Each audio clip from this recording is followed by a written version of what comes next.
Hello and welcome back to yet another episode of the SuperShow podcast on what is a blisteringly hot day here for myself and Mr. Alex Jones in sunny old England. I think it's 31 degrees? Sweltering. Something like that. It's bloody hot is all I know. Yeah, I apologise in advance if either of us end up in absolute state by the end of this recording. It's more likely going to be me. I feel like Jonesy actually copes quite well in this weather. And Jonesy, you've brought a defence mechanism with you that I need the people at home to know about immediately. Yeah, if anyone hears this slightly wet noise, it's because I'm once again in the garage studio and it is stupid hot out here. So and I didn't want a fan because I thought it would mess with the microphone. I've got a bucket of cold water and I've put my feet in, and so that is keeping me cool. It's so hot, it's ridiculous. And in a peek behind the curtain that absolutely nobody asked for, the second Jonesy turned his camera on when we came on Discord, he lifted his foot up and showed me just the underside of his wet. No, don't. Oh, we've done it. The first ever appearance of a foot on the Super Show podcast. If anyone out there's got is into feet, then we've just gained a subscriber. Do you know what? And maybe even a patron along the way. Who knows?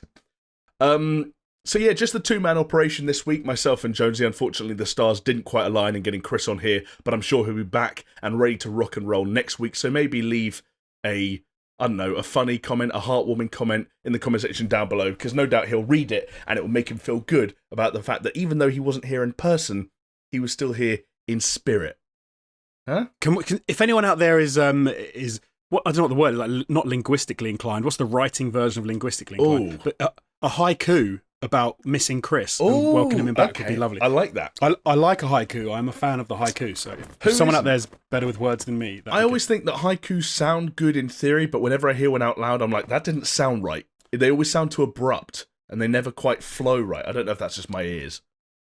No, I think you're right in a lot of sense. The one I often try and remember that I'm not actually that great remembering is the one from Fight Club that the narrator tells, which is it Queen bees.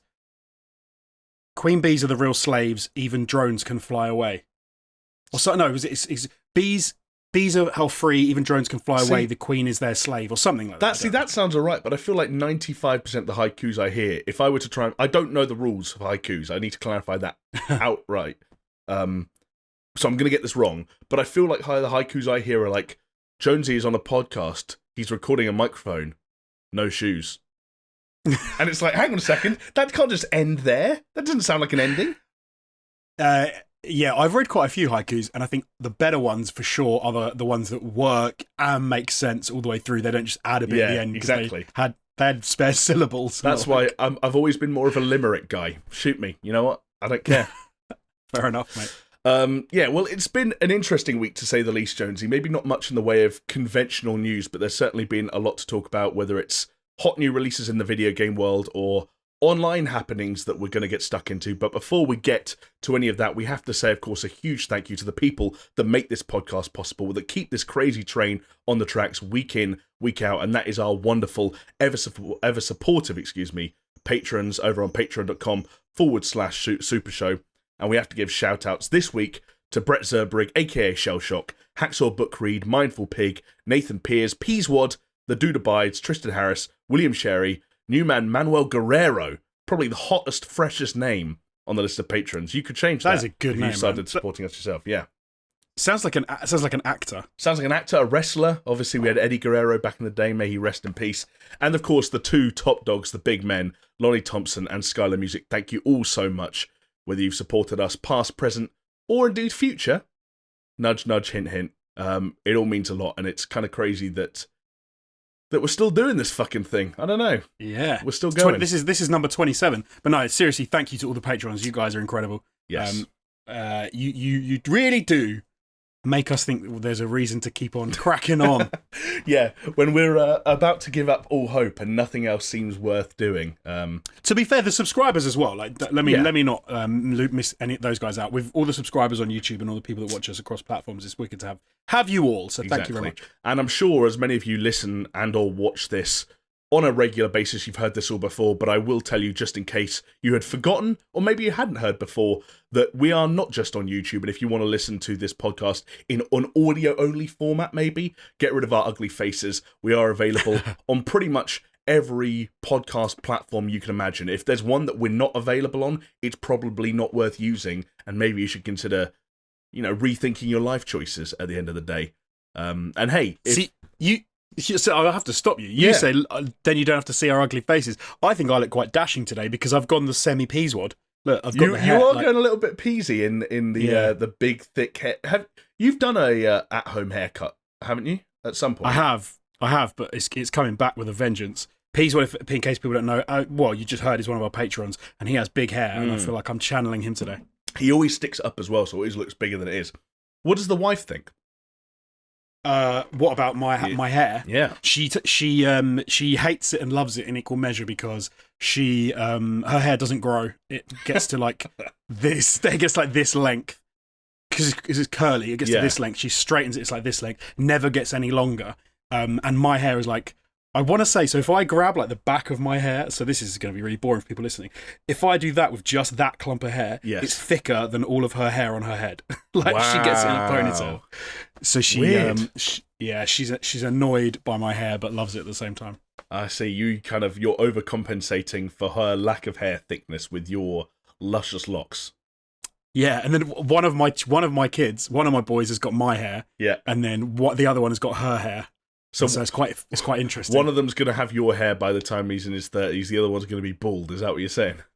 He won't be bald, but the other one's. But he's got like he's got the curly fine hair like she's got, but whereas hers is black, but then his is blonde like mine was when I was little. So he's got a little blonde curly mop on top of his head, which is really fine. Bless him. Yeah, that actually sounds like me and my brother. I feel like that's more often than not something like that happens. Two brothers who are kind of similar in many ways, but things like eyes and hair, always a little bit of variation. Funny that. Genetics, I think that's what they call it in the scientific community.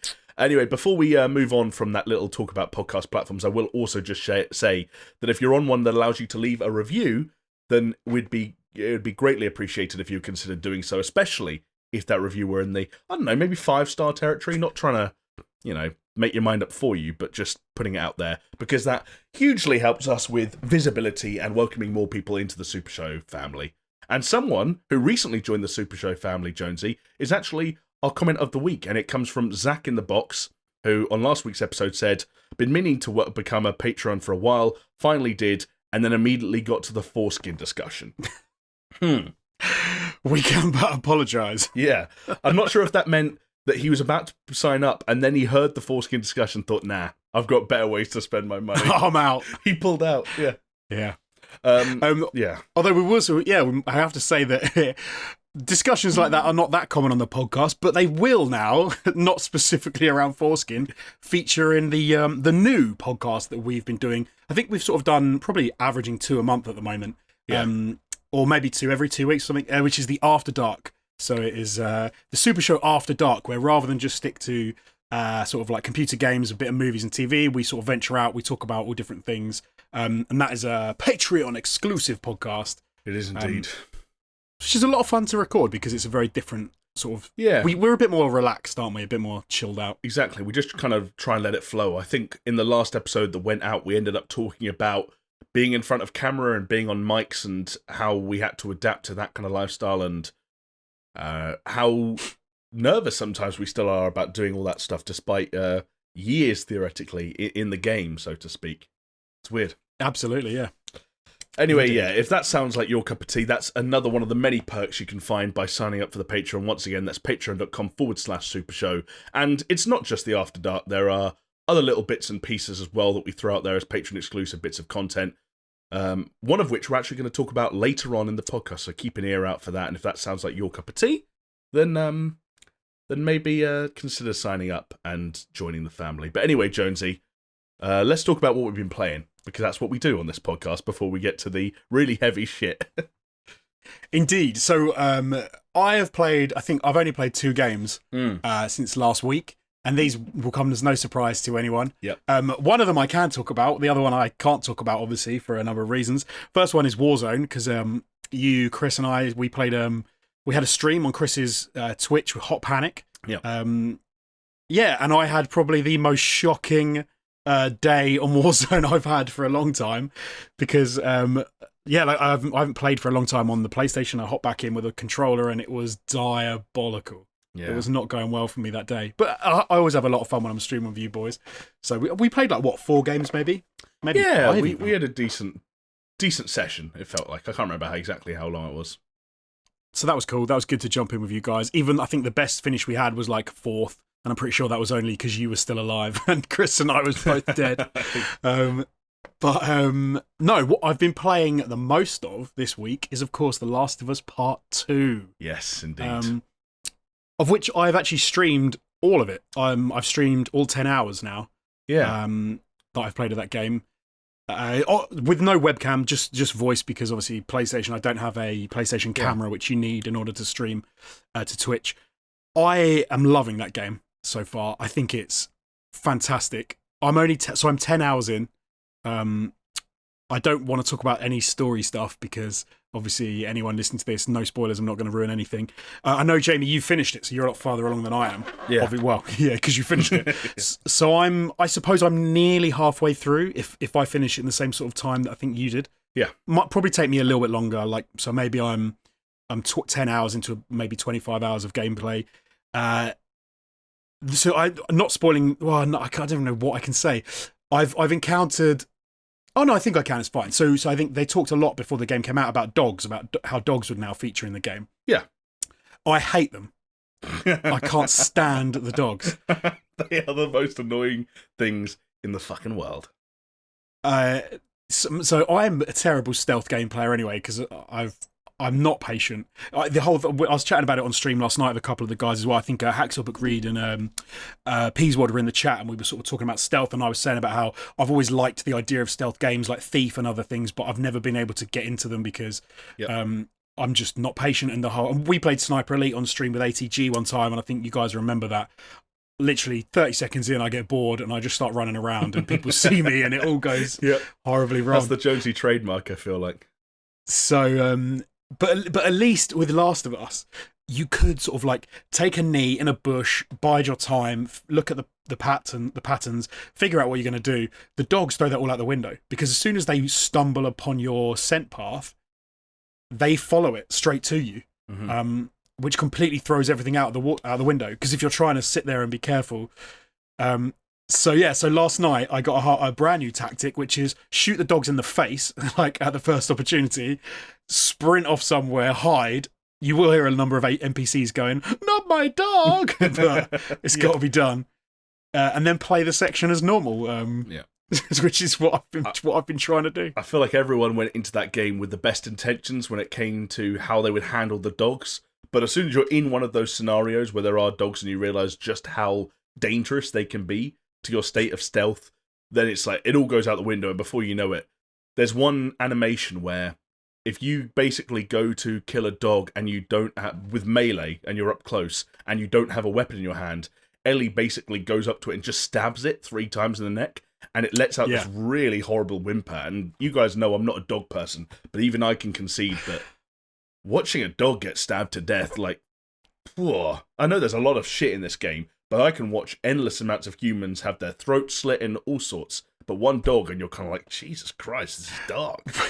Someone actually commented on the stream yesterday that because I ended up doing that exact thing, probably about 4 or 5 times. Like I died at least 3 times in one section because there was like 3 dogs, 7 or 8 people. It was bit too hectic. So I ended up having to knife multiple dogs multiple times, and someone commented that I'd gone the full Jamie. I was just killing the dogs. Well, yeah, I mean, I put my hands up and say that I have defended myself when it's come to dogs previously. Of course, the infamous Far Cry stream where I accidentally blew up a dog with a rocket launcher. It was an honest mistake. Accidentally. Didn't see it. I will full and put my hands up and say I very intentionally slaughtered multiple dogs because I got to the same point as you did, Jonesy, which when I entered a situation where there was a dog, my first thought was, get the silence pistol or the bow and kill that dog now before it even gets my scent, because I don't like being chased by dogs. And they eat your face off. They eat your face off. They literally, they bite. I got bitten, hit like across the face, like Ellie's head was like, and death. When that game though, so like I said, I'm not going to give any spoilers. But if I'm talking like vagaries, so the section where I had multiple dogs, multiple people, I'd taken out a few of the dogs. Then there was still a few people around. I ended up sort of almost running, sort of using the bow, taking out a dog. People would react and be like, "Oh, there must be people around." I would sprint, get into the long grass with no one seeing me, headshot people, switch positions, which I was having a lot more luck with than I was in sort of pure stealth mode. So I was sort of active stealth, I guess you would call it. Like I would sprint to position, get into cover, headshot, sprint, bow shot. But then I got into a sticky situation.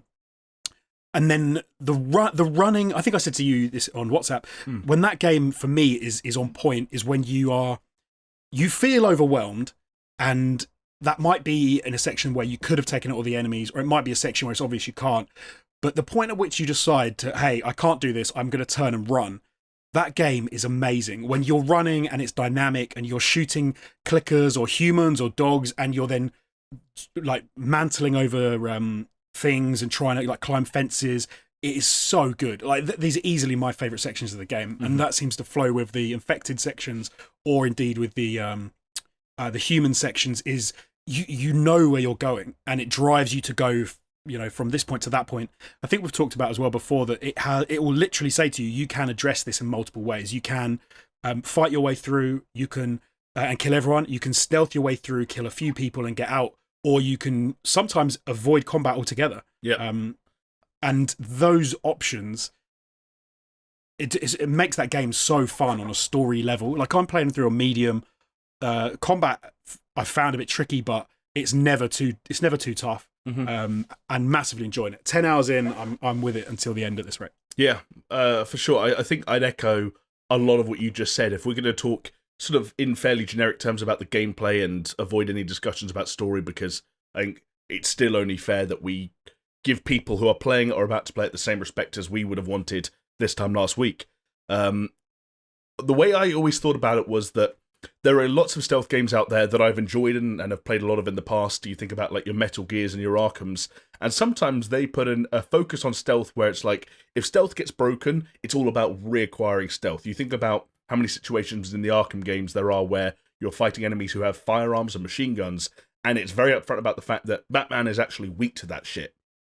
If you get spotted in Arkham, it's like throw down a smoke bomb and try and get in a vent or grapple up to one of the gargoyles and get out of there, because you don't want to be on the ground level with these dudes. The Last of Us was kind of this different situation where I played it the way I usually play stealth games. I try and stay hidden for as long as I can, and inevitably at some point I get spotted. Spotted? I get spotted. Sometimes I get spotted. And when I get spotted, it almost transitions, and this is kind of what you were saying with the whole running around thing, transitions into this different style of game that revels in, the way I described it to you guys the other day, it revels in the chaos of broken stealth. That idea of, it almost feels like what's actually happening is a group of people who are patrolling an area suddenly realize there's a crazy chick with a gun running around, and all hell is breaking loose. And that's where you really start to notice the differences between Joel from Last of Us and Ellie in The Last of Us Part 2 in how maneuverable she is. Sprinting around these environments, jumping through windows. There are all these little cracks that she can really quickly slip through, and they're very prominently placed throughout a lot of these encounters for that reason. And then you throw in what Jonesy was saying about able to go prone, how many environments and objects they put in the environments that you can go underneath, like cars or beds inside houses and stuff like that. And you're underneath, and Ellie can still shoot while she's prone, like Max Payne. Like she can still do a full 360 while she's on her back and shoot around her. And everything just feels so fluid. And I feel like I come out of every one of those battles, I've used up a med kit, I've used 2 Molotovs, I've run out of pistol ammo, and my heart is pounding. And it's like, oh, I made it. Time to try and find some shit, try and find some cloth and some alcohol, and then we go again. And it's a very riveting and engaging loop that I think... I disagree with people who think that there are elements of The Last of Us 2's gameplay that are a little bit static and haven't moved much since the first one. I think when the stealth is at its most mundane and you're crouch walking from clicker to clicker, pressing triangle to stealth kill, it feels almost unforgivably like the first one. But overall, it doesn't. I think it's come a long way. I think they've made a lot of improvements, and it feels like a really dynamic, exciting stealth action game with horror elements, survival elements too. I totally agree. I think you're bang on. I mean, It's one of those. It's also one of those things that, on top of all the awesome gameplay, the story so far like is engaging. I want to find out what happens to these characters. I want to know where I'm going. Yeah, I don't know if that will maintain. Like, obviously, there've been. I haven't read any spoilers, luckily, but I've seen some sort of negative reaction to some story elements that I know nothing about, and so it could turn out that actually I think those story elements are completely fine, and maybe it's those people just didn't like it for sort of different reasons. Yep. But the gameplay is fantastic. Yeah. I had a section in no, I can't even talk about it. I don't want to talk about it. But there was something that Naughty Dog did right that before I felt they did wrong in other games. That I don't want to spoil, and I was so happy that it felt awesome and that I had a lot of fun doing it, and it was a cool part of the game.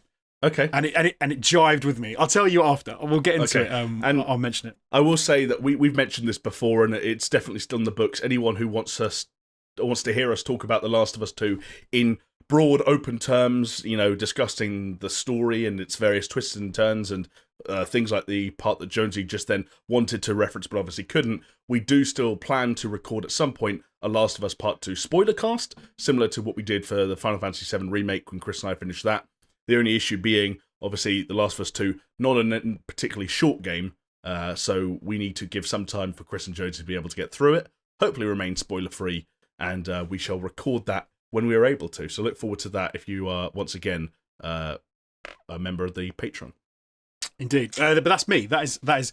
Although I have watched a couple of movies, let me talk about. Sure, two. Yeah, do it for it. What did I? These will be really quick, but one of them I think I may have mentioned last week. Maybe I didn't. Was Gemini, the Will Smith one? I don't think I did mention. Oh, Gemini Man. You mentioned it on a stream, I think, on Chris's Hot Panic stream. Right.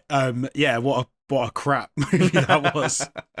Yeah. I'm a Will Smith fan as well. Like, I think he's done some incredible movies. But for me, it felt like they were trying to cash in on people's nostalgia for the 90s, and obviously Will Smith was a massive 90s movie star, like movie star, but also TV star with like Fresh Prince, Bad Boys, etc. So, and I guess in some ways it feels like, what's his son's name? Jaden, yeah. It feels like they wanted Jaden to be Will Smith again, and he hasn't been. He's his own person, that's fine. So they were like, do you know what? Forget Jaden, forget After Earth, or whatever those terrible movies were that he was in with Will Smith. Yep. We'll cast Will Smith with young Will Smith. And what you ended up with was some horrible CGI and slightly weird story and odd plot and not a very fun film. I mean, but it is what it is. But I then watched Stuba, which is Batista and Kumail Nanjiani. Yes, which I actually thought was quite a fun film, like those two, and it's a weird film because Batista's not really an actor, right? So it was quite an odd film, but I preferred Stuba to Gemini Man. Do you know what? Which I was not expecting. I was about to announce my dismay at the fact that the two movies you found time for in the past week were Gemini Man and Stuba, but then I had a weird flashback, and I'm not trying to put you on the spot here, to the time where you revealed that you were one of the people that watched all those Adam Sandler movies that came to Netflix. yeah, I was, yeah. And some of them weren't bad. Some of them were actually pretty good. Yeah. Adam Sandler's made some decent films. Is it not many of the Netflix Is it like ones, a thing with you and the missus where like you want to put on stuff that's easy rather than like challenging, and that often leads you down the path of these sometimes unforgivably bad movies? 100%. Yeah. So one of the reasons we do that is because we can watch half of them. Oh, so yeah. We'll watch half of Gemini Man, like literally get the kids to bed, do whatever, watch half of Gemini Man, she'll go to bed, I'll start streaming, which has kind of been this week. And then the next day we can finish it. Stuba, I think we did the same thing with. And it doesn't matter if it's broken, it's not like you're watching a really engaging, sort of thoughtful movie. We did start watching The Mandalorian. Okay. Which, so I signed up for Disney Plus. There you go. So, attaboy. And there's a lot of good shit on there, man. There's a lot of like, I forgot how much good content Disney have made. That's the thing. Like, I'm sure they're going to be all in on their originals, and there's going to be a lot of stuff like The Mandalorian that continues to come to that platform. But the other thing about Disney is, fuck, if anyone's got a back catalogue, they do, right? So you look at the stuff, and you always forget how wide their reach is and how many things are technically Disney that you didn't consider Disney. It's for sure kind of alarming, but there we go. Well, That's another conversation. Well, yeah, because they have, so they obviously have their animated Disney stuff. Then they have like Pixar, which falls under their umbrella. They've then got like National Geographic. They have the Marvel Cinematic Universe, which is literally a category on Disney Plus. You've then got all the TV stuff. You've then got the live action stuff, and it is, I mean, there's so much of it. And when you've got kids, I mean, it's like a no brainer. I think $5.99 a month. I was like, let's check it out for a couple of months, see how it goes. Yeah, I remember when I was trying to explain it to my dad. My dad is kind of down with a lot of this stuff, and he's signed up for Netflix as an example, but on some of the stuff he's also a little bit like haphazard, like, oh, I don't get it, what's it all about. And I remember trying to explain, like, no, you don't have to buy any of this shit ever again. You don't have to keep buying DVDs of The Lion King and all that shit. It's not Stadia, Dad. It's something very different. This is, you're going to pay one monthly subscription and your kids will probably forget Netflix is even a thing.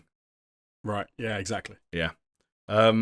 Cool. Well, I'll be honest, Jonesy, because most of my week was spent playing The Last of Us 2 and finishing The Last of Us 2, I don't really have much to add to this catch-up session. So how about we dive straight into the news? Let's do it.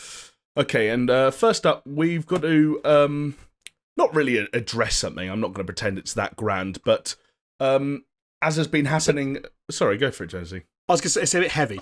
It's a bit heavy, and I was going to say that's something that's been happening a little bit recently, where there have been things that have cropped up kind of around the world and have, in a lot of cases, had some kind of an intersection with video games, which has meant we've kind of had to bring it up under the context of news and share our thoughts in the process. And this is kind of another one of those situations where I'm sure most of you who spend almost any amount of time on social media, especially Twitter, in the past week or so, have seen that there's been something of a, would you say, like a re-emergence, Jonesy, of something akin to the Me Too movement from a few years ago? Sure. Yeah, it feels. I suppose that's kind of had a number of resurgences anyway, and this feels like the latest one. And it's weird that it seems to almost go industry by industry in a lot of respects. It seems to go like movies, and then I think like YouTube, and then sports stars or whatever, and now it's gone big in the world of gaming. Yes, and sort of in some cases the far reaches of gaming. We were talking before we started recording that there are some people on the more developmental and writing side that are being affected, all the way down to content creators and streamers. Obviously, we're not going to go into too much detail on like everyone that's been called out and what they've been called out for, but we will mention, I guess, some big names just as we said, as they relate to gaming. Jonesy, you picked some of these out, but one of the main ones that we've been talking about is Chris Avellone, who, as far as people who just write video games go, is probably one of the more famous video game writers of all time. Recent work has included Dying Light 2, which he was still up to very recently attached to, Jedi Fallen Order, Fallout New Vegas, a lot of classic RPGs from back in the day. His back catalogue is exhaustive. I've literally picked out three sort of like ones that jumped out at me. But I mean, he's been attached to so many things over the past. For a while, he just felt like the guy you got if you wanted to do a branching story RPG game. And that may not be the case anymore. He's faced a number of allegations, some of which have been reported on by Jason Schreier at Bloomberg. To throw out some other ones on the more content creator streamer side of things, Pro Syndicate, who I believe his name is Tom, I'm not sure his surname, very big content creator, very big YouTuber, also on Twitch, has been accused of sexual assault by Zombie Unicorn, another famous, content creator, streamer, online presence, and another. I think it was we saw. Yeah, when I flagged as before, because one of the things that I sort of realised when that came out from her was that she was sort of attached to some of the cyberbullying campaigns and things from a few years ago. Yeah. So she's been it's not like she's suddenly like a unknown person. Like she's been involved with this as well, which kind of doesn't make it worse, but in some way makes it kind of, you'd think people that have been tied to online abuse, gaming, blah, blah, blah, would kind of feel more empowered, I suppose is the word, to come out and talk about stuff. Yeah. But I want to say that the only reason she came out was because someone else did, or maybe that was vice versa. Like she came out and said stuff had happened. That's the sort of the trajectory of this stuff, right? Hence why it's called Me Too. It's all about, in theory, it's about like trying to support the people around you and the people who are sharing their stories by making it clear that you've experienced either the exact same thing or similar things, and not to normalize them, but to you try and empower people to come forward and talk about their stories. Yeah, it's a difficult one as well, because I think we were talking about it on the Discord briefly, and my take on these sorts of stories when it comes, because we're sort of saying some of these people are facing allegations and some of these people have accused others in the gaming industry, but you do get a weird situation where you have to at one point support like the victims who come out and say X, Y, and Z's happened to me, whilst treating it seriously that people have been accused.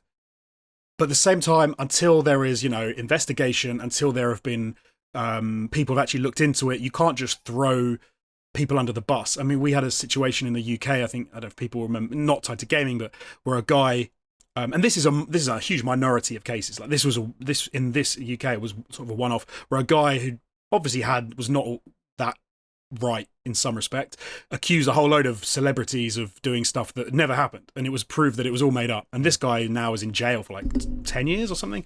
Wow. But I think it's a weird one, because you have to say, hey, look, we'll support the victims massively and let them, we'll work through that. But at the same time, you kind of have to be careful with what you do with the accused until they are proven or it's taken further. Right. Like, you don't want to go too far down the route of burn everything they've ever done. One of the ones I wanted to touch on, for example, was like, I don't really know about the Chris Avellone specifics about what people have accused him of, but somebody actually said, or one of the companies he's worked with recently has said that a section of the game that he was linked to, apologies, I can't remember the source, so that's which game it was. But they're going to like remove. I think it's Vampire the Masquerade 2 Bloodlines.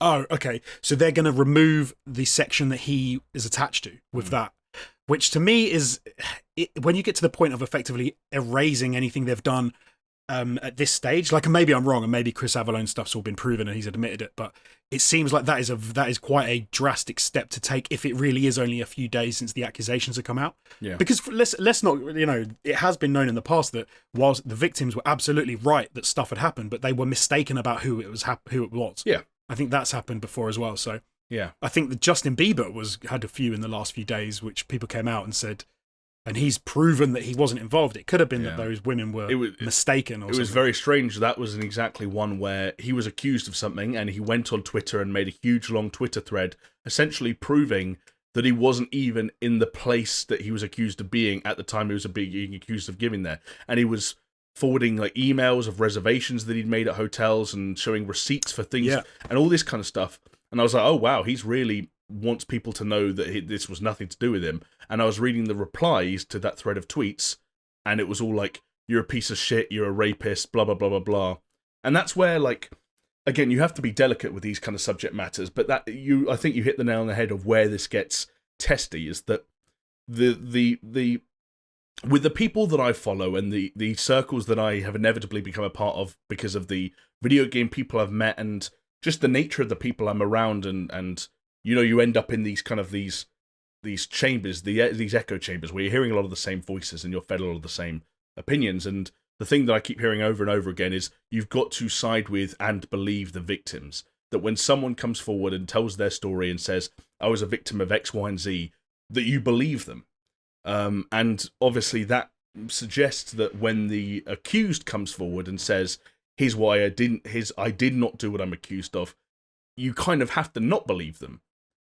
Because it feels kind of like binary. You can't believe the victim and believe the accused. You have to believe one or the other, unless you take the stance that I think you and me both take, Jonesy, which is that, well, what if neither of them are right until we know more and there's more evidence?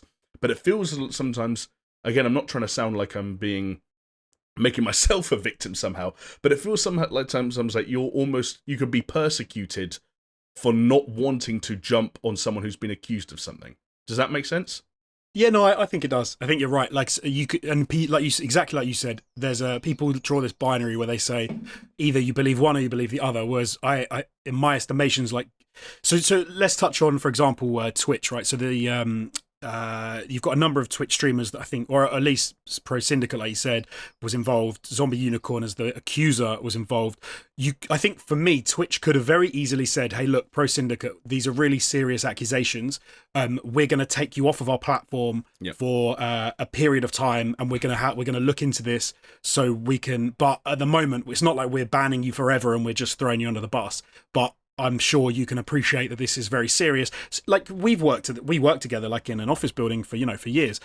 If someone had come to one of us and said, "Hey, this has happened to me," and we'd have said we would have said, okay, that's incredibly serious. We'll need to deal with this. We need to investigate, and you put into place ways of making sure that person feels protected, but at the same time, you don't then just take the person that they've said has done something and chuck them out of a window. You have to do an appropriate kind of investigation, response, etc. Yes. And I don't feel like those two things are mutually exclusive. I don't feel like you can do one or the other. I think it often gets cast that way. And then it's interesting, like you said, with Justin Bieber, who was accused online. His response was online and was like, "Hey, I've got the receipts." And then a lot of people kind of don't care and they just want to throw him under the bus anyway. So I can tell you now, like we mentioned, Pro Syndicate, who was accused by a couple of different people of some disgusting acts. Let's be honest, some like the things that are extremely wrong. And if that's true, then he's gonna get what's coming to him, hopefully.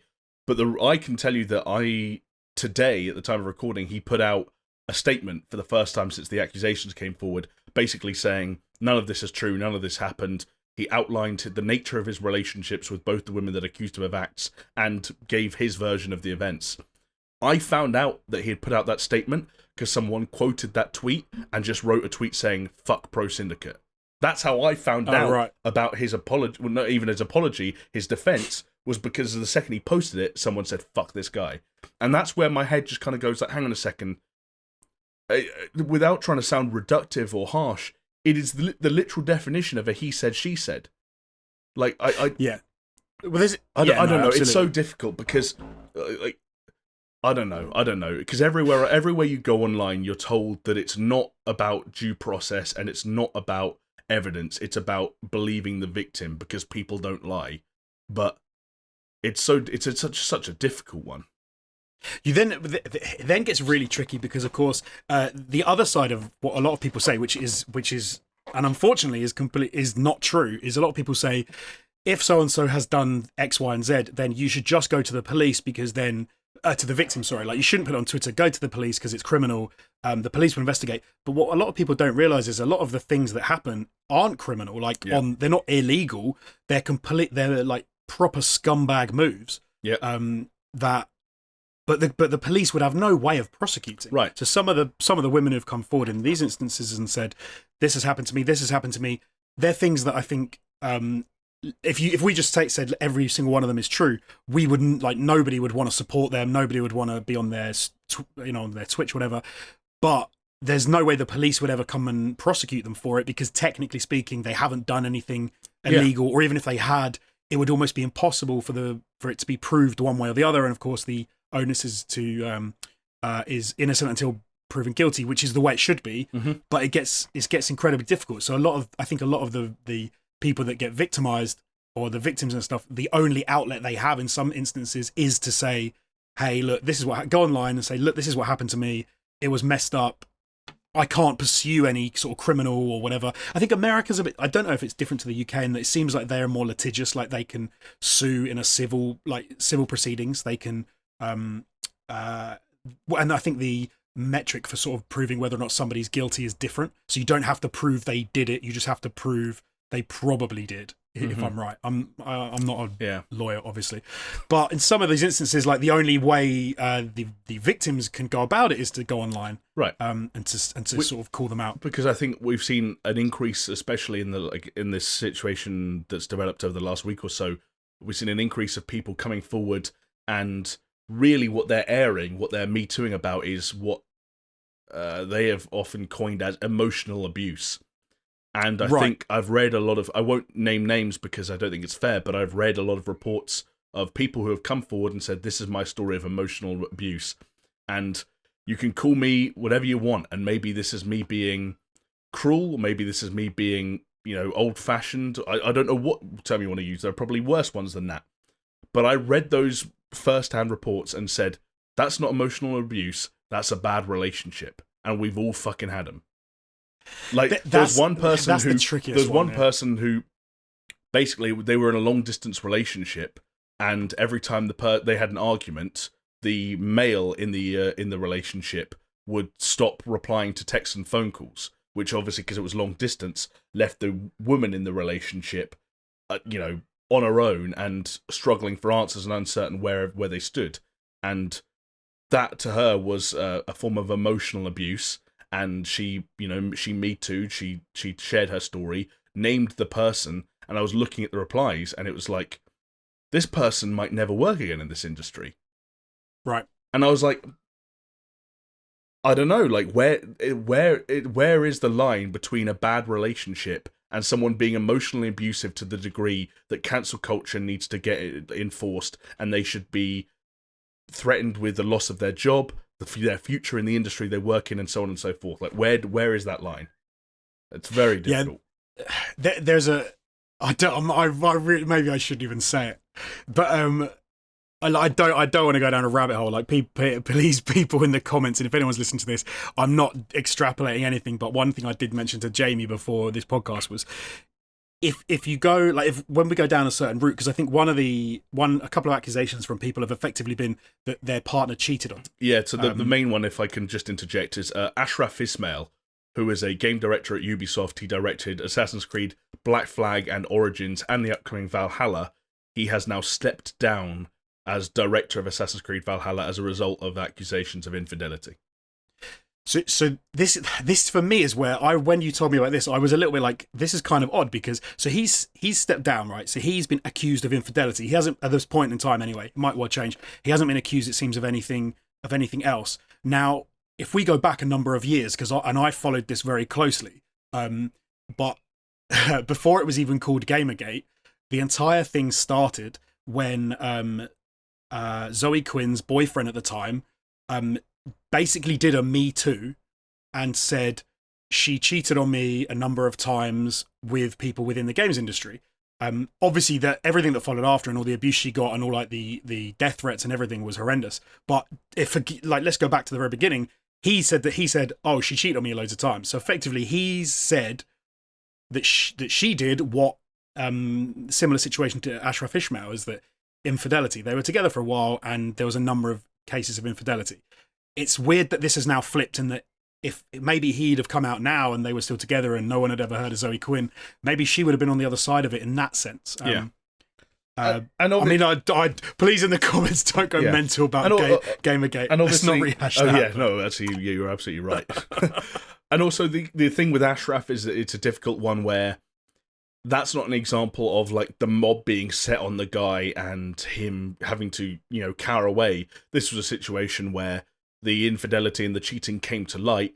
His family and his wife probably became aware of it for the first time, and it sounded like he essentially had to quit his job because his fucking life was on fire.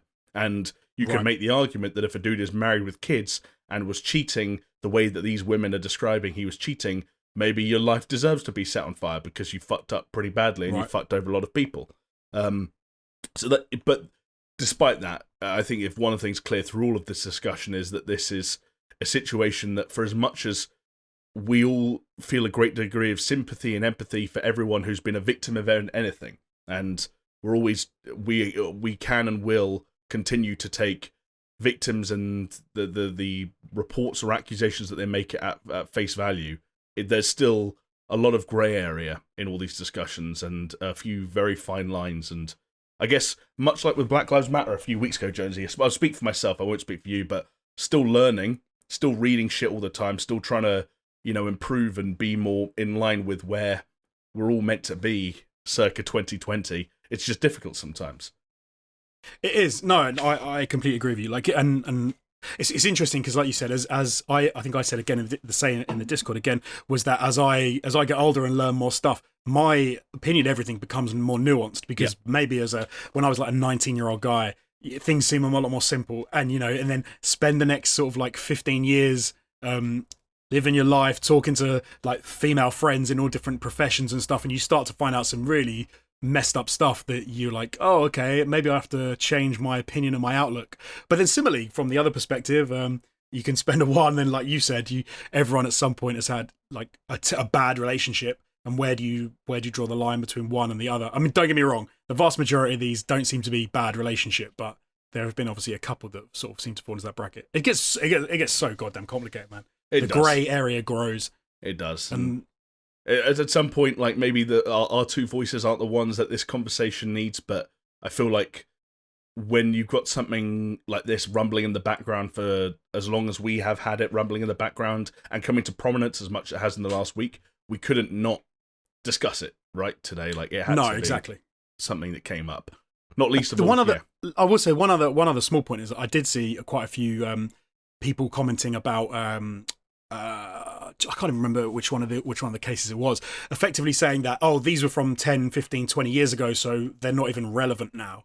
And then one of the things that struck me about that is, but yeah, 10, sort of 15, 20 years ago, you probably find that people would have thought the behavior was okay. And nowadays you're like, well, that's obviously not okay. But it's taken this long for society to say, no one should have to put up with that. Like, you shouldn't have to, like, but yeah. Especially, like, you look at the games industry. We weren't in the games industry 10 to 15 years ago.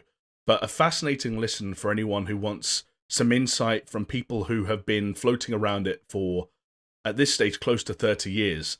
At the very start of the most recent episode, at least at the time of recording, of the Giant Bombcast, they being predominantly Brad Shoemaker and Jeff Gersman, who have both been games journalists since the mid to late 90s, talk about everything we've been talking about, but also within the context of the games industry and what it used to be like, and how they both admitted that there were like elements of the way they used to work and the industry they used to be a part of that they were not proud of.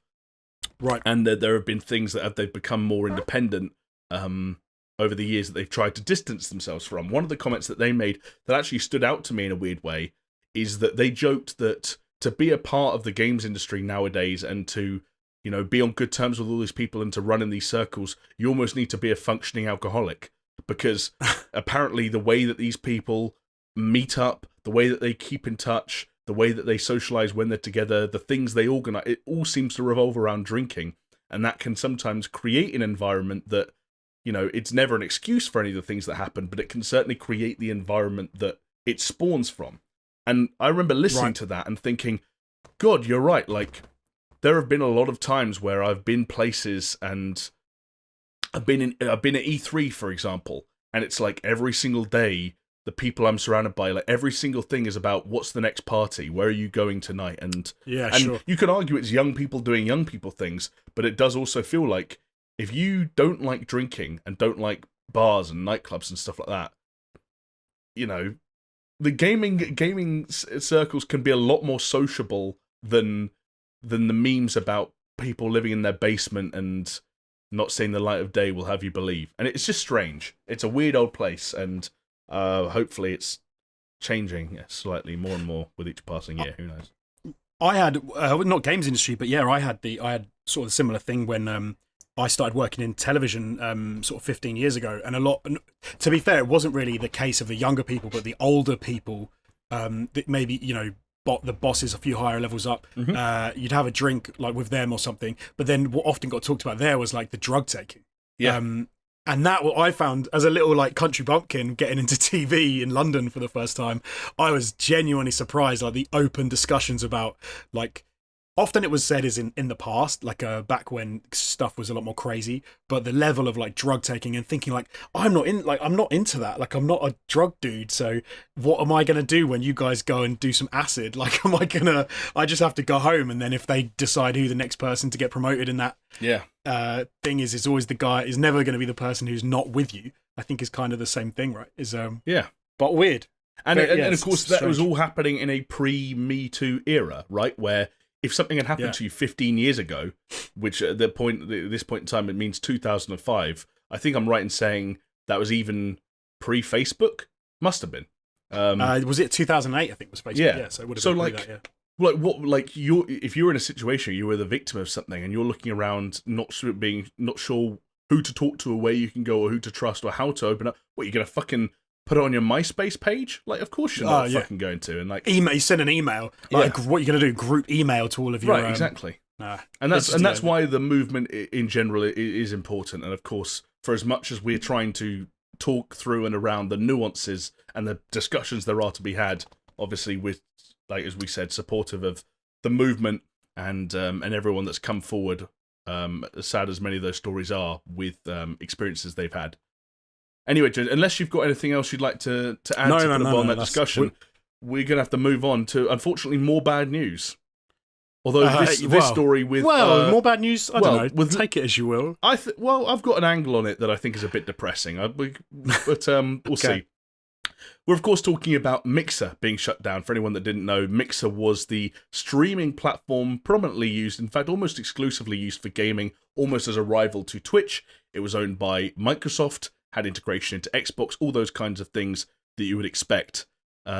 Mixer is basically closing down, and from July 23rd, visitors who try to go to Mixer streams will be redirected to, of all places, Facebook Gaming.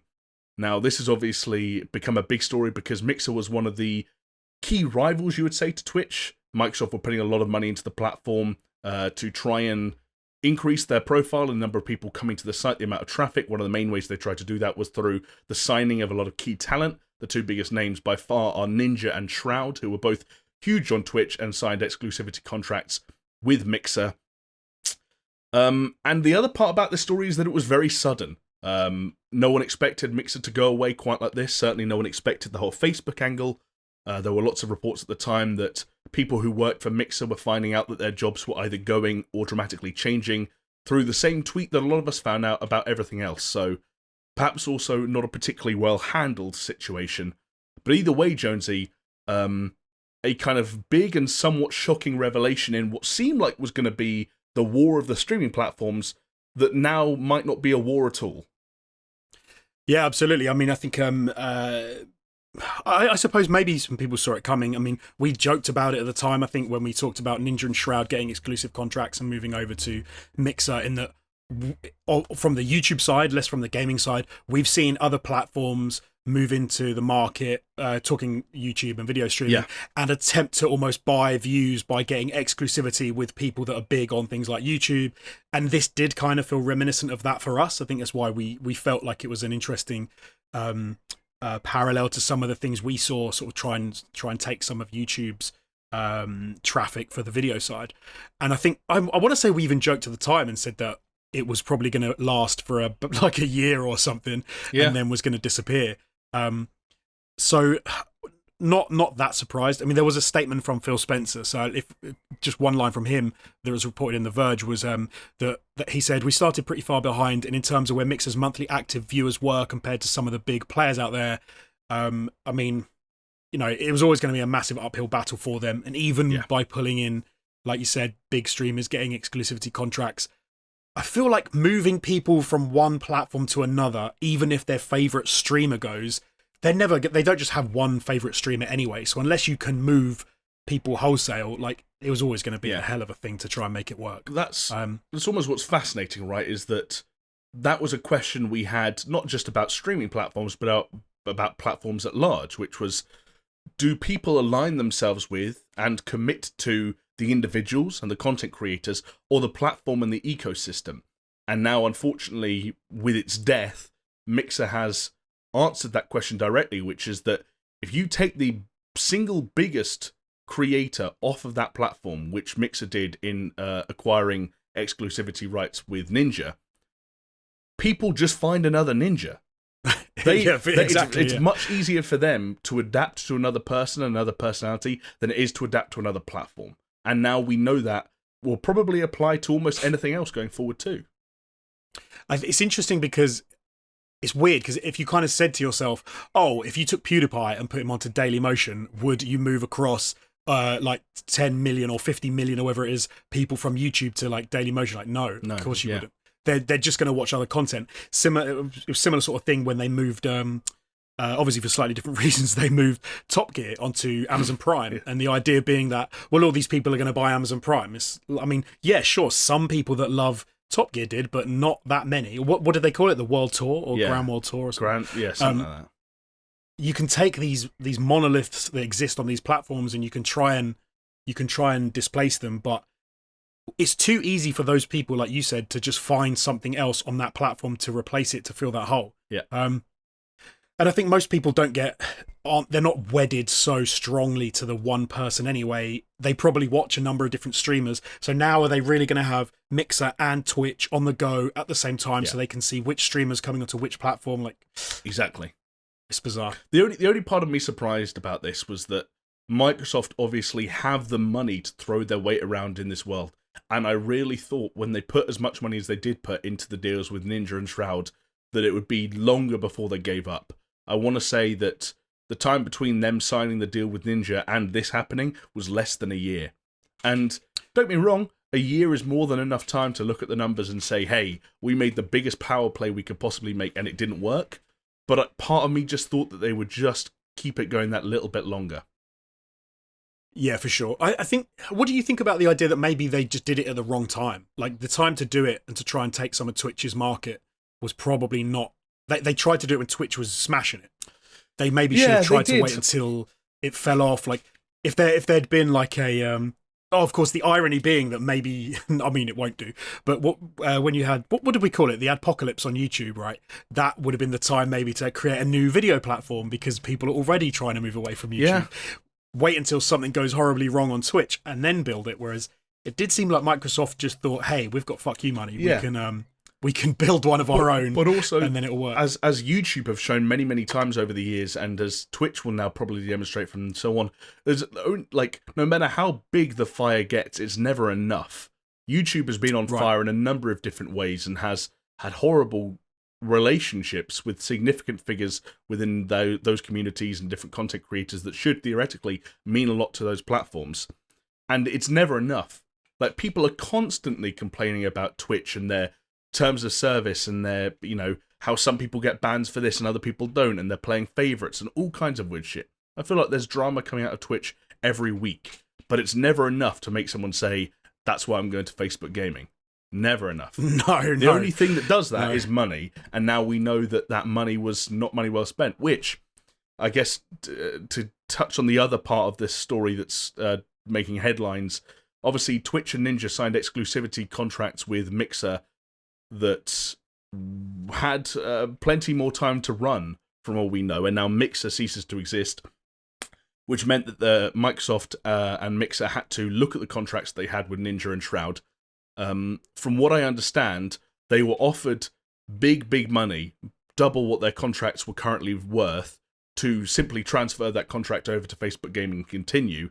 But both Ninja and Shroud, again, I don't think it's been confirmed, but from what I understand, they both declined to move to Facebook Gaming and asked to be negotiated out of their contracts. And the figures I've heard, I'm not sure if this is just the buyout or if this is all the money they made in the process. But the figures I've heard for Ninja were $30 million and for Shroud were $10 million, which, as a less than 1 year holiday on another platform, and they're now completely free agents to go wherever they want, not a bad little payday for a couple of dudes in their 20s who play video games. Why would you not go back to Twitch? If you could walk away with 30 million, 10 million, and just go back to Twitch, you are laughing your head off. Like, why would you sign the exclusivity with Facebook Gaming? I think there are people who are kicking themselves that they didn't go to Mixer. There's already a clip of a very popular streamer called Tim the Tapman, who someone in his chat asks him, like, do you regret not going to Mixer now that you know how it would have worked out? And he just kind of looks into the camera ominously for a bit. Because he knows, like, he's not Ninja or Shroud numbers, but, like, that's a dude who could have made a couple of $1 million for 6 months of his life on a different platform. But then, like, that to me, though, is that you might as well have said to somebody like, oh, don't you wish you'd have bought Apple stock in the 80s? Like, yeah, you're right. Yeah, like, come on. But then also, don't you wish you'd have bought DeLorean stock in the 80s? No, like, I would have lost all my money. Obviously, hindsight's 2020, and I think those guys are doing fine. Like, I don't, at the time, they felt like they were making the right decision. And hey, Mixer could have worked better. Like, maybe something could have worked better. But I do find the Facebook Gaming angle interesting because the difference between Facebook and Mixer, for example, is Facebook already have a captive audience. Yeah. And for me, like, if they went the opposite route, right? And we've talked about YouTube actually as well, and the way that they do monetization and things. And it's something which is interesting to me at the moment. I don't know, like Chris and probably you in the future, Jamie, is that the way that Twitch operate their partnership service is you have to meet a number of milestones. Twitch's, I would say, are a lot more friendly than YouTube's. Right. YouTube have a very high bar for monetization, probably because they've been around a lot longer. And like, I went through a situation with one of my channels where it was monetized. Then they changed their rules. I was then not monetized. It blew up in a very small way. It blew up, and I then was able to remonetize. But I felt a little bit salty about the fact that I lost out on To be fair, it's probably in about like 2,000 quid or something. It wasn't like much over the course of a year as well. It's not nothing. Like two grand is. It's not nothing. But now, if you said to me, so now I'm actively pursuing like Twitch partnership, which is why I've done a number of streams, like Last of Us this week. Last of Us 2. I've done a number of streams this week, and I'm building my way to sort of doing more streaming. If you now turned around to me and you said, "Well, Facebook Gaming is going to pop off. They've just got they've done a deal with Microsoft, but their entrance for sort of partnership is a lot more reasonable, and you don't have to hit. I want to say it's like 50. I mean, it's nothing. I mean, Twitch is still low, like 50 subscribers or 50 followers before you become partnership. Like that's quite low. But if they said you only need 10. And you only need to have, you only need to stream for 3 days and not 5. Like Twitch is not a high bar at all, but no. But then that's maybe kind that's of like, the way to do it. Maybe that's kind of like the part of the fear for me around that stuff is that we know people. I hope you won't mind me bringing it up, but Steph was someone who briefly flirted with moving over to Mixer, and unfortunately, before this all went tits up, he actually came back to Twitch and has been streaming through TechnoOvo on Twitch for the last couple of months, I think. But I remember when he went to Mixer, it was in good faith, and it was kind of like, this is a new platform, like you said, with fewer people, less competition, and lower barriers to entry. But the thing that worries me about this whole thing, and this is why I kind of introduced it as potentially bad news, is that for as much as we can talk about the Ninja Shroud stuff and people making millions of dollars, the idea that the rug can be pulled from out of your feet when you're building a community on something is still incredibly scary. And don't get me wrong, we are building a community ourselves on what has to be one of the most secure video platforms of all time, in that there's no one that even comes close to YouTube in terms of video outside the worlds of movie, TV, and porn, basically. Everything else is YouTube.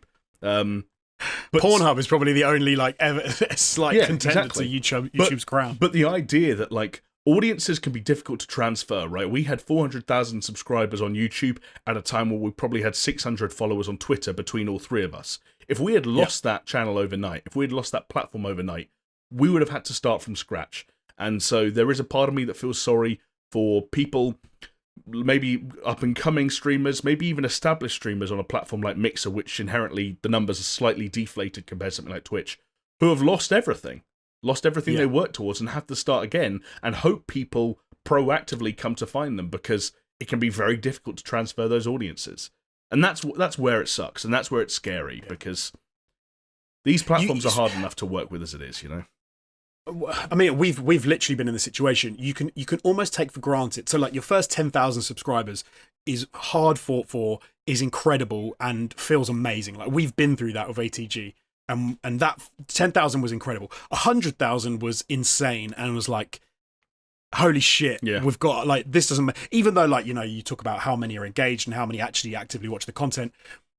Then you talk about like getting millions of views on one video. You get to a point, maybe this might be weird for people, but we were sort of in the area where we took it for granted a little bit.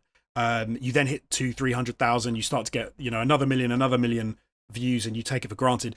It's very easy to forget about the people that have 1,000 subscribers who stream, when talking about streaming again, stream every day, work really hard, and are doing an incredible job. And like you said, all of those people on Mixer have been forgotten overnight. Yeah. Which is horrible. Like I know now, and us trying to build a community for SuperShow is those sort of 5,000 subscribers we hit on that was incredible. It was fantastic.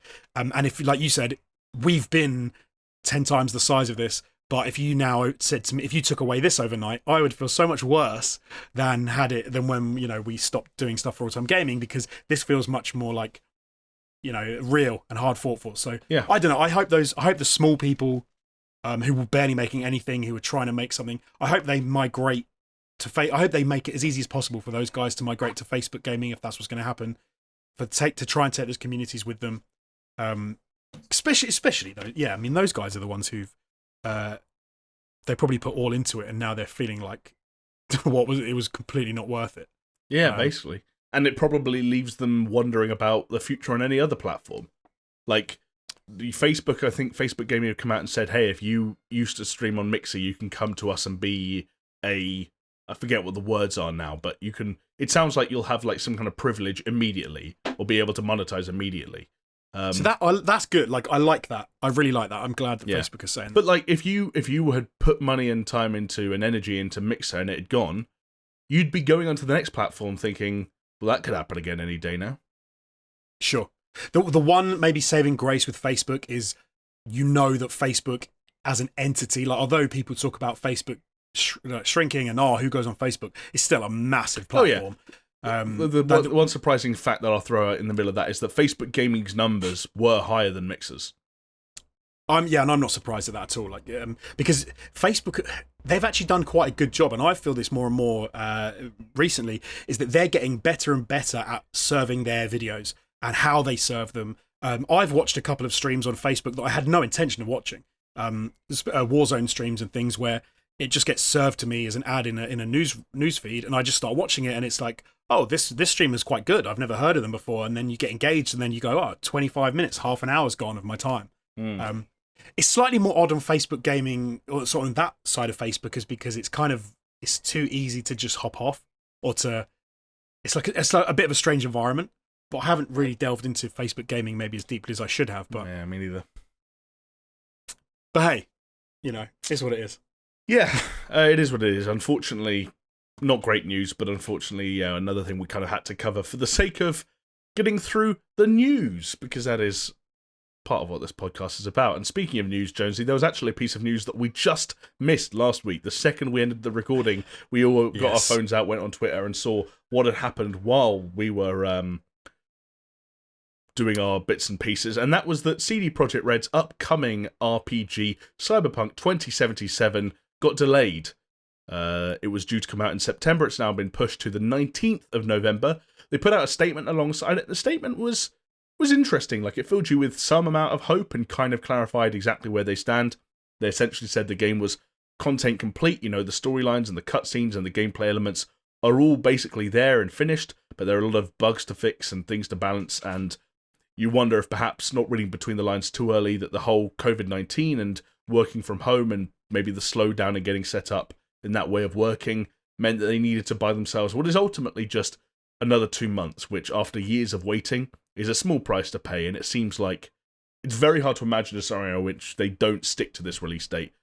But I want to get your kind of gut reaction, Jonesy, because it must have felt like September was going to happen and that enough was enough, and then all of a sudden we have to deal with another delay. What was your on the spot reaction?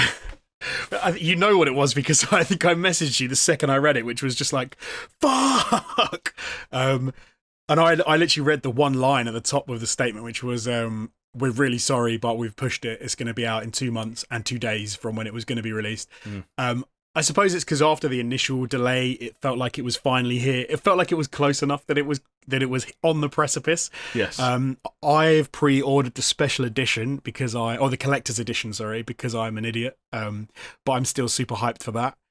I'm also hopefully going to buy. I don't know if it'll be available from purchasing tomorrow, but there is a special edition Secret Labs gaming chair. Cyberpunk 2077 version, which was teased a few days ago and is going to be, I don't know if it'll be on sale tomorrow, but it's going to be, more information will be about tomorrow. Like, I am fully invested into Cyberpunk 2077. I can tell. But you know what? I read the statement and I think I spoke to a few people, and come down on the side of like, okay, the game is done, in the vast majority of ways that matters.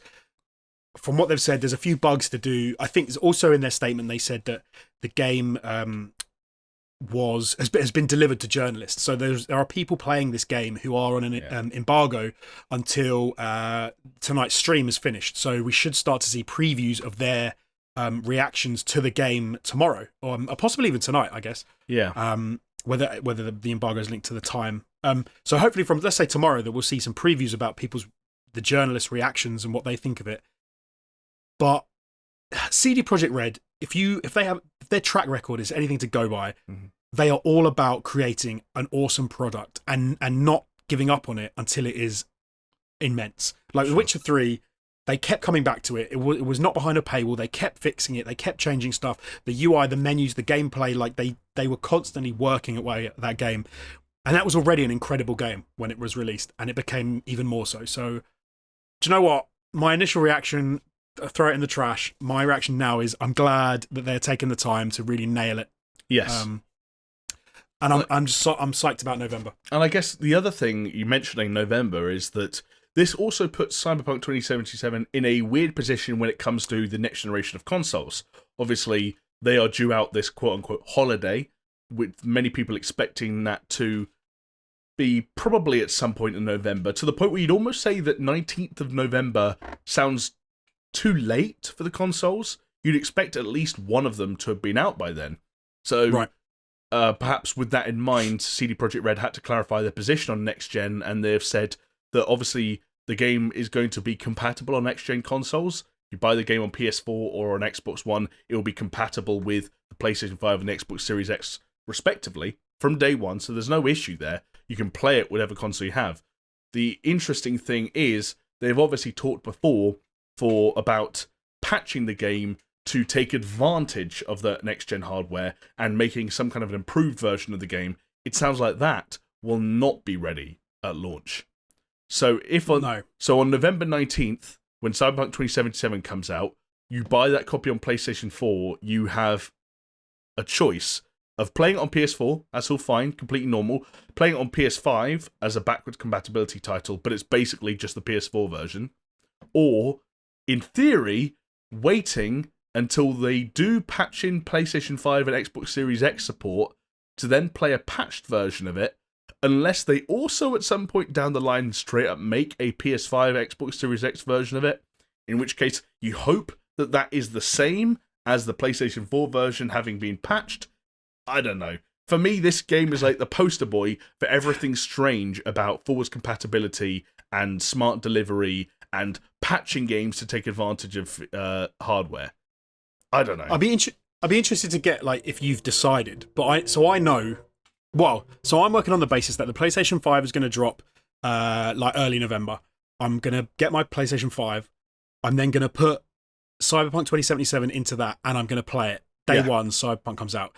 I've never played that game before because it's not been out. So I'm not going to sit down and go, oh, well, this isn't as good as X. I'm also not going to have played a year or 2 years worth of games that are optimized for the system. Mm-hmm. So I'm not gonna miss features that or feel that I haven't played yet or that don't even exist yet. So I think I will have a fully immersive, enjoyable, full Cyberpunk 2077 experience. But on the PlayStation 5. Let me ask you this. What if the launch experience of Cyberpunk 2077 is comparable to the launch experience of The Witcher 3 in terms of bugs and performance, and then you play it at launch in November because you really want to play it, and then in March, turns out, hey, the PS5 update is ready to drop. Here's a free update that you download that makes Cyberpunk 2077 run at 4K 60 frames on PlayStation 5. Well, okay, full disclosure, I had a game-breaking bug in The Witcher 3, which meant that I could not, I couldn't play any more of the game. You're the poster boy for this question. So, I reached a section where Yennefer and I were supposed to get onto a boat and go to the next mission, and it just broke. The whole game broke. Like, I couldn't do anything. You could get on the boat, but nothing happened. So I stopped playing. I wholeheartedly just stopped.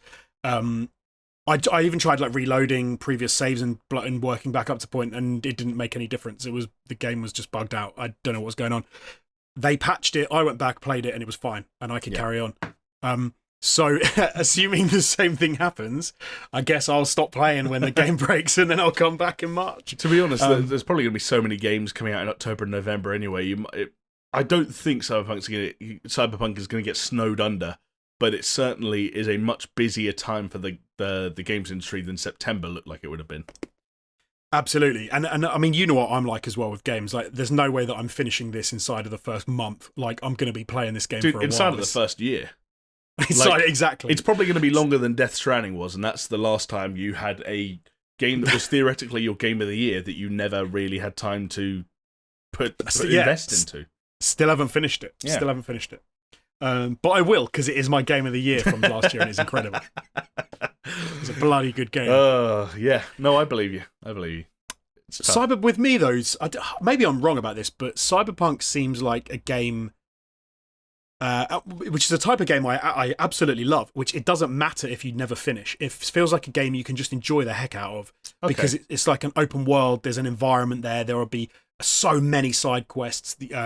The upgrade trees, like the enjoyment of the world, seems to be so broad in its scope that you could play.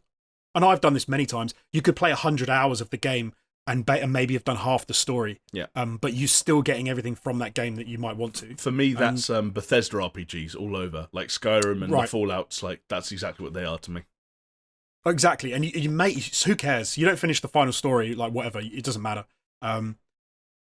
Obviously, that's a little bit different with certain games because they, you need to finish the story, or the story is the main driving thing. And I'm also terrible at finishing them, but I like dip in and dip out, like big world open RPG games that you can just play around in as well. Like I think that still sounds wicked to me. And I think that game will be exactly that. And we will find out more about what Cyberpunk will be at the time of recording later on this afternoon.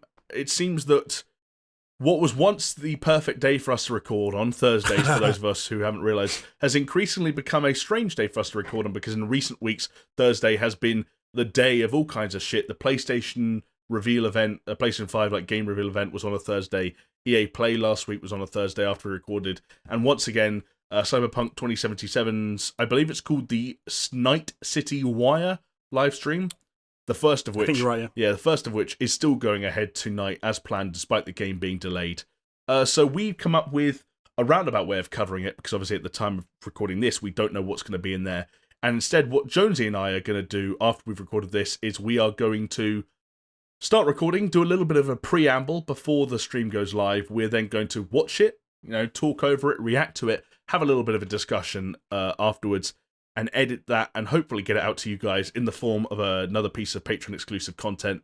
So anyone curious to see how we might react to tonight's live stream and our further thoughts on Cyberpunk 2077, look out for that piece of content, as I said, going out through the Patreon. And I guess, Jonesy, that kind of brings us to the last thing we've kind of noted to talk about, the one live stream that actually conveniently decided to go up the day before we record our podcast, so we could talk about it. And that was the War Table stream for Marvel's Avengers, the upcoming game slated for September, the month it now pretty much has to itself, thanks to Cyberpunk's delay.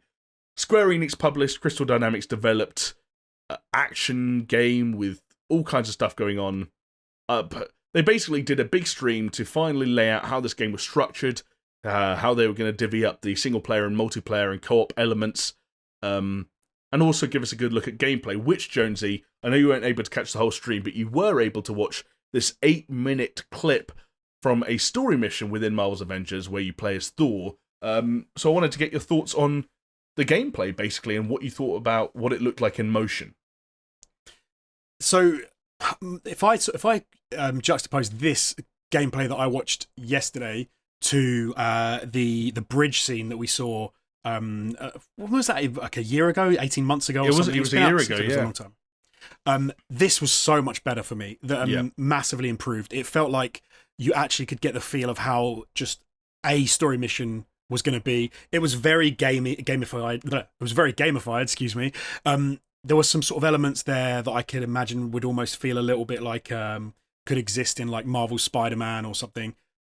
It was by no means perfect. It wasn't as slick as in some ways as what I'd hoped it might be, but it definitely looks like it is in the right area. And this is, I think I mentioned to someone who asked me about it on the Discord that for me, this looks like I'm in a good place with it. And if I just need to see some more gameplay and see some more about how it works sort of day to day.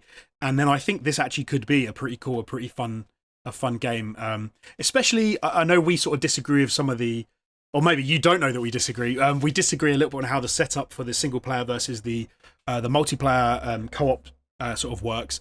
But this was always going to be a really tough game to do gameplay wise because flying is awful. Like flying in games is always terrible as far as I'm concerned. I've never played a game where you fly and you're like, oh yeah, this feels fantastic. But what I saw yesterday was like no aerial combat, which I loved, or very, very limited. It was like Thor was flying from this place to this place, then he was getting into a fight with his hammer. And that is what I want to see. Flying is a traversal mechanism. Even in a game like Anthem, the flying in that felt fine as a flying mechanic to get from A to B. I don't want to fight people in the air. I don't know if you remember the Iron Man game that came out on like PlayStation 2. Regrettably, I do. Yeah. Horrible game. There were two of them, I think. Well, oh Jesus Christ, they made two of them. They were terrible. But no, I'm very hopeful. Weirdly, so I'm very hopeful. And the idea of I don't know what they called them, but the idea of the multiplayer sections where you can have other people, co-op people, fight alongside you and pick your character. That sounds wicked. I love the idea that me and 3 mates can get on there and say, yeah, I'm going to be Thor, you're going to be Iron Man, you're going to be Hulk. That sounds... What are you thinking? I want to hear your thoughts. For sure, I think you'd said that you're hopeful, and I will never say anything to try and dissuade someone from being hopeful, because fundamentally, as I've said time and time again on these podcasts, we should all be hopeful. The best case scenario is that this game's fucking amazing, so wanting it to be anything else is, unhelpful. I just wasn't as enthused by that combat that they showed off as you were. I thought that it was strange that they decided to show their first extended piece of gameplay since the bridge, and it was Thor on his own on a rooftop killing robots over and over again. And I thought, well, it was on the flying Avengers craft, wasn't it? I thought it was on a rooftop. I'm pretty sure it was on that, because then there's a bit. I just didn't understand, as far as enemies go, that he seemed to be destroying these big robots that kind of were planted, almost these structured robots, right? And it's they can't react. So you're watching what looks like a mid-budget Xbox 360 game where it's just his Thor swinging at a machine. And it's is that really what we're doing? In a post-God... I mean, not everything can be God of War, but in a post-God of War world, this is what we're doing? The enemies didn't look like they react properly to his hits. Thor didn't look like he reacted properly to him getting hit. Flying around the environment looked a little bit janky. I just wasn't won over by that gameplay presentation.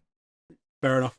I kind of took it as though the robots with the protective dome shields were almost like mini boss characters, and the random metal mobs were the ones that, because they did seem to react in a reasonable way to getting hit. Again, I just finished playing The Last of Us 2, and I tune into the Avengers stream where they're going to showcase an excerpt from their single-player campaign, and I'm watching Thor, mashing square to hit a robot over and over again. I'm like, guys, the goalposts have moved. Right, that is a fair point. Actually, that is a very fair point. I suppose it's hard because if I think about Spider-Man, a lot of Spider-Man combat is when you take. I mean, it's going to sound stupid when you take out his web slinging and his all his gadgets. His combat at the end of the day is mash square. It's Arkham-esque. It's Arkham-esque, and it's jump over their heads and mash square. Then, of course, you throw all the gadgets and the combat and everything into it, and then it becomes a full-fledged, sort of amazing comic book style game. Yeah. What I'm hoping with this is that and why I say I'm hopeful is because it feels like this is a good starting point, and if they then go down a tree of saying you can upgrade these abilities, you can use lightning and this, you can throw your hammer like this. And the one thing I find odd is Thor's going to be one of the hardest because we've seen almost perfect execution of a weapon that you can swing around, throw at enemies, summon back. I mean, God of War felt incredible. And they're clearly trying to harness some of that. Yeah. In my opinion. And if it doesn't feel as good as that, then it's well, hold on. You've had so long to make it feel as good as that. But you're right, Thor is just one of many characters, and there's no reason to suggest that if Thor maybe doesn't sit well with me, that I might enjoy playing as Black Widow or Iron Man or anything like that. And they're going to add more characters, obviously, down the road. They're going to continue supporting this game. But I wondered if maybe we could loop back around to what you were talking about, which is more of the structural side of things. Because for those of you who don't know, maybe you didn't catch the stream, I haven't been tracking the game, whereas other kind of loot-based games like The Division or Destiny and things like that operate in a game where the vast majority of the experience can be done in co-op. The Avengers splits those two things up. So they have what they're calling hero missions, where you have to play as a set superhero in a single-player, story-driven mission. And they also have these Warzone missions where you and up to 3 friends can come together for 4-player co-op, where the events of that mission will still be entwined with the story, but you can choose your hero, and I felt like they were designed to be more repeatable, akin to Destiny 2's Strikes, for example. I don't necessarily think that's a bad way of structuring it, I just think, like, I don't know, maybe it's actually the right way of doing it. Maybe it's just giving people the best of both worlds and not blurring the lines.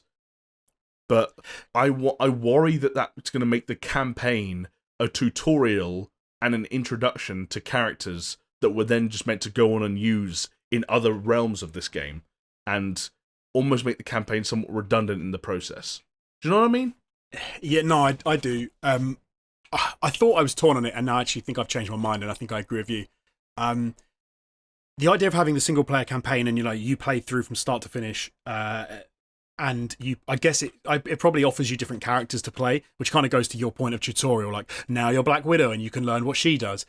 I didn't have a problem with that, but actually, if this is an Avengers game, why the hell can't you have your mate or a couple of mates play as the other characters with a slightly different aim?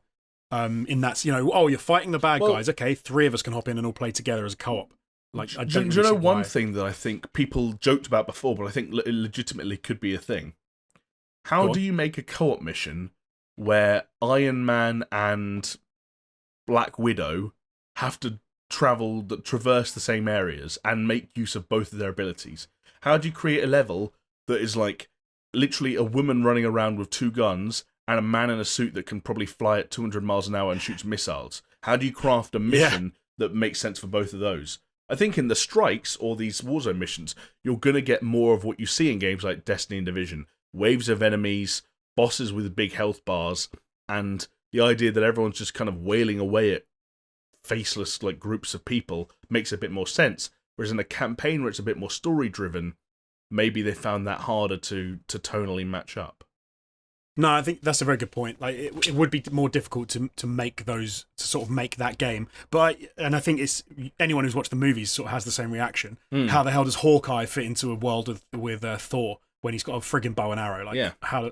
If you watched Hawkeye for half of, if your focus was on him for the entirety of the Avengers films, you'd be like, what is he doing? He's just standing around. Like, he can't. He can and barely the answer run. To those questions, ironically, is they sometimes just have to split them off and give them their own scene. And maybe that's what this campaign is. Right, so I imagine, you're probably right in that was why they didn't do it. It kind of is weird because maybe it would have been a bit too forced, but I suppose they could have said, in this section, let's say there's maximum of 3 people or 4 people, they could have only picked heroes that that had comparable skills, so you can all be from this range. Or if you're in a section where you can fly, you can be Iron Man, you can be Thor, you can be who else? I don't even know who else can fly. Falcon, he can fly. You can be these guys. I don't think he's been confirmed yet.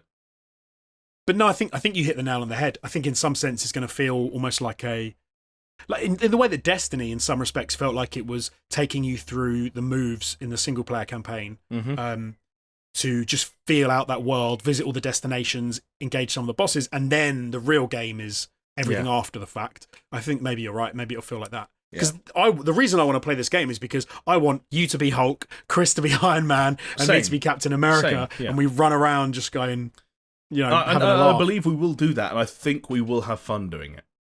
I hope so. I really hope so. Yeah. And the other thing, for people who maybe haven't been tracking this game as closely, the reason we keep bringing up games like Destiny and The Division isn't just because they're particularly relevant in gameplay terms. It's because the other aspect of Marvel's Avengers is it is being framed as some kind of a loot-driven, continuous experience. I was thinking about it, and it's kind of like you have your Destinies and Divisions where they have resets every week, and you're given a reason to go back and play that game every week.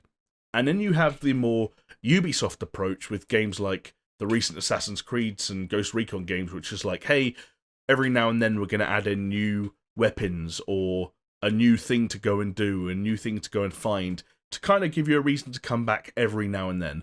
It seems to me like Square are trying to frame as Marvel's Avengers as something in between, as in there might not be a reason to come back and play Marvel's Avengers every single week, but what if every month there was a new hero, a new location, a new set of missions, a new set of gear, and it does have those gear systems. We do have different rarities of loot denoted by colour. You will be increasing your overall power level. There are also, skins and various customization options that affect you cosmetically, which have been confirmed, in some cases at least, to be behind paywalls, which I think is something of a shame. But it is that kind of game, does that at all seem at odds with you, Jonesy, with what the gameplay is and what they're trying to make? That there will be gear, and that, let's say you're playing that Thor mission we were talking about, halfway through it, you might have to hit the touchpad and equip a new set of wrist guards for Thor to make Thor stronger. Does that seem weird to you, or do you like it? No, I quite like it. Okay. As long as, I mean, the loot system, like the reward system, is so ubiquitous in gaming. I think in some respect you can't. I mean, it's hard to make a game without it, especially if you're talking co-op, online co-op. Single player is probably easier because you're not playing with other people. There's no you're not comparing yourself to anyone else. But you've got to have a reason for going back. And if you're going to do, especially if you're going to do the same missions a number of times, but some people will play this game so much that they'll be replaying the same missions and things. Yeah, and one of the only reasons they'll be replaying it is because they're going to want to get more loot. Yeah. How do you pull people in to do an epic raid where you need this many people to have played it over this length of time? Like, you have to have a reward system. You can't do that these days with pay to play because people are just not going to be up for it.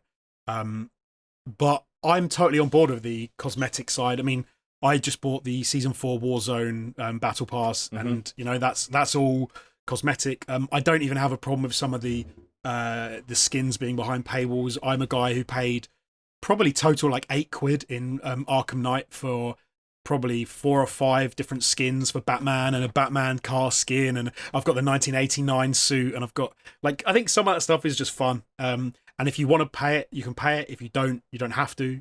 I'm kind of on your level in that it depends how much is behind a paywall. Like, if it's something that, if it feels like, oh, I'm not getting enough loot, like, I hate that system whereby it feels like you can't get anything good unless you pay. Like, I don't like that. Yes, agreed. As long as it rewards you for playing and gives you loot. Like, Destiny was a great example. They had a really good loot and reward system, I felt. Although they've reversed course somewhat in recent months.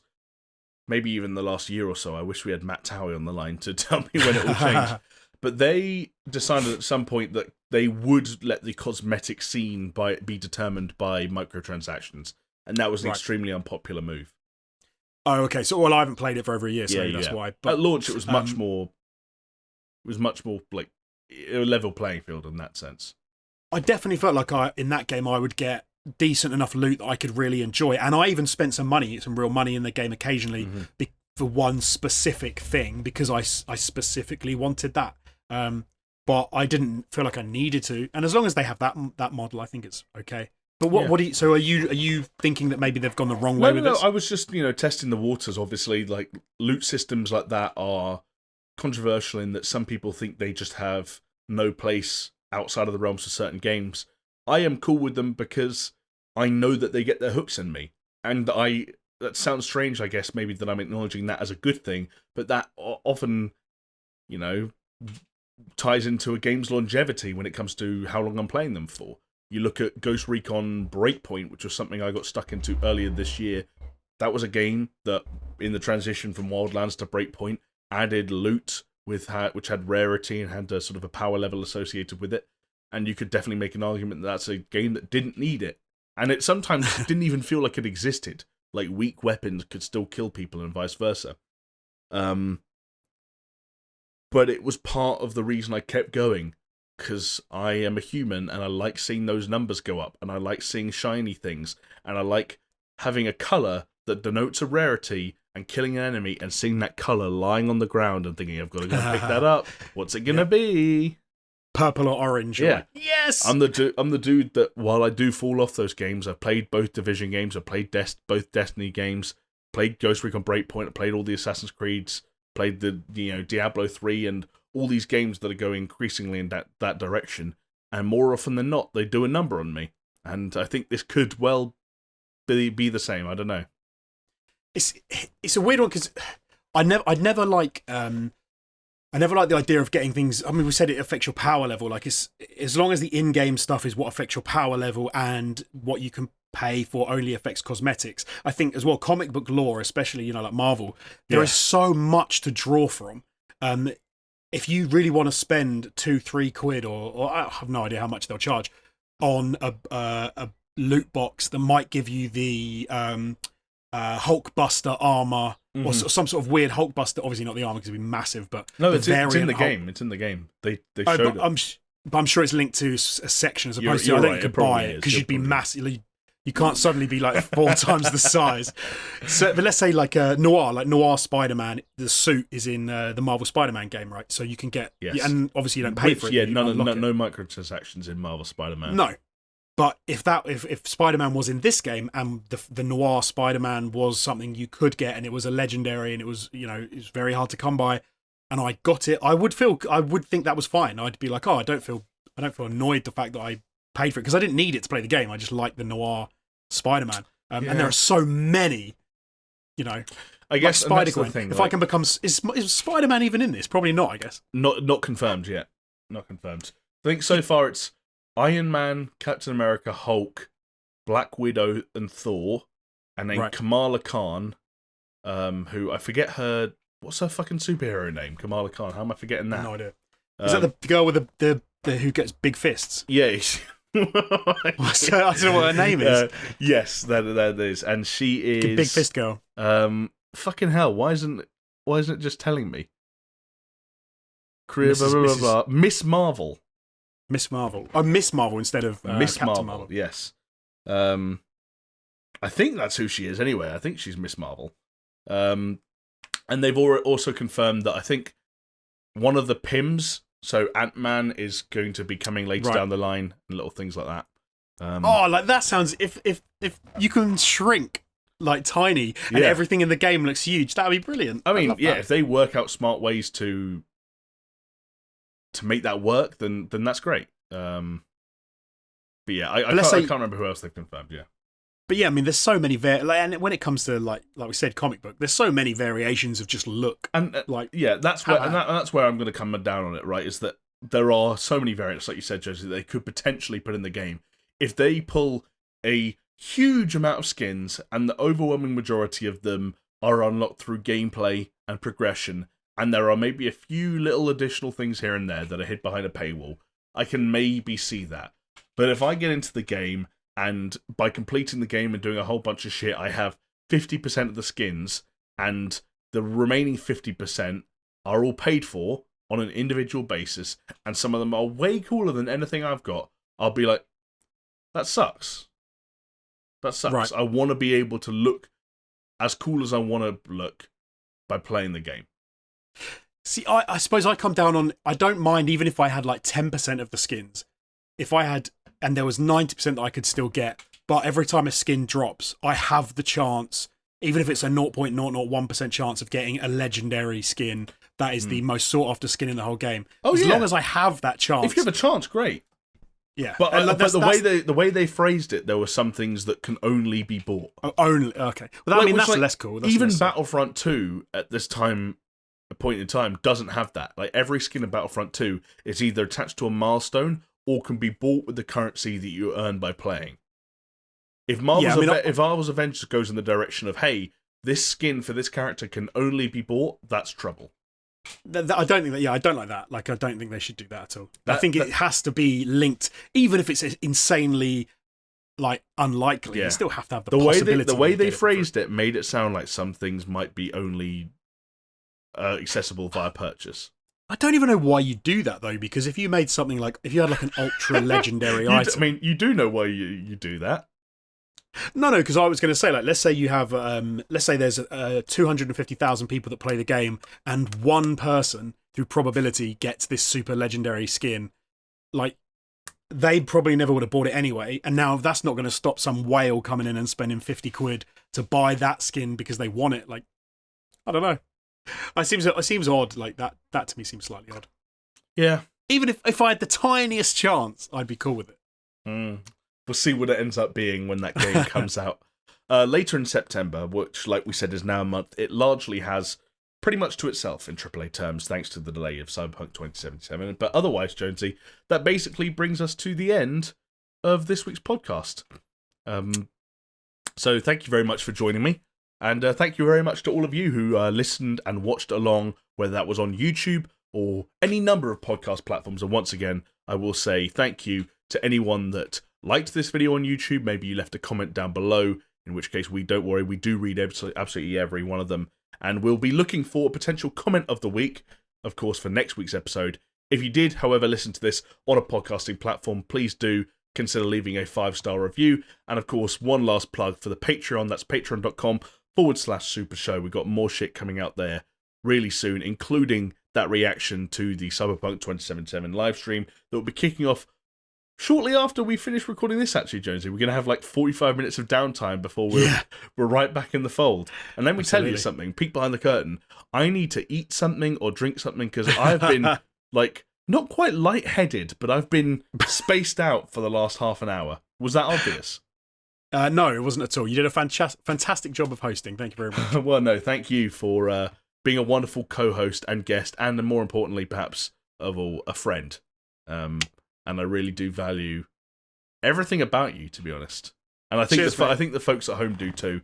Leave a comment down below. Let us know how much you love Jonesy. And I think what would we do for a little special message this week? Oh, blimey. I don't even know. Jonesy's wet feet.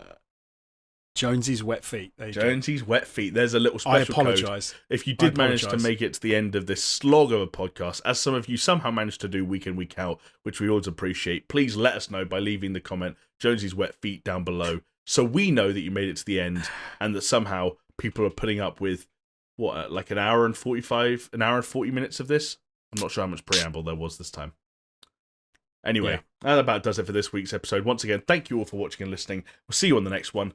Bye. See ya.